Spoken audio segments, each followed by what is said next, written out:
সিউড়ি থেকে বিজেপির প্রার্থী হচ্ছেন জগন্নাথ চট্টোপাধ্যায়। জগন্নাথ দা এই মুহূর্তে টেলিফোন লাইনে রয়েছেন।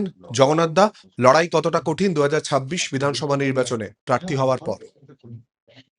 দেখুন, সবার প্রথমে তো আমি আমার দলের রাজ্য সভাপতি শ্রী শ্রমিক ভট্টাচার্য, আমাদের রাজ্যের দুই প্রভারী শ্রী সুনীল বনসালজি, শ্রী ভূপেন্দ্র যাদবজি এবং আমাদের সর্বভারতীয় নেতৃত্বকে ধন্যবাদ জানাবো যে বিধানসভা কেন্দ্রে আমাকে ফের মনোনয়ন দিয়ে মনোনয়নের যোগ্য তারা মনে করেছেন।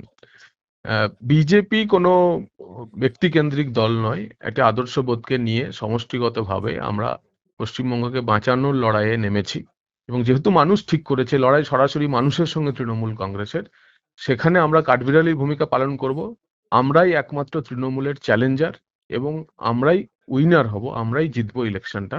কারণ মানুষ ঠিক করে নিয়েছে যে 26-এর নির্বাচন তৃণমূল কংগ্রেসের বিসর্জন, পাল্টানো দরকার, চাই বিজেপি সরকার, এই মন্ত্র নিয়ে রাস্তায় নামবো।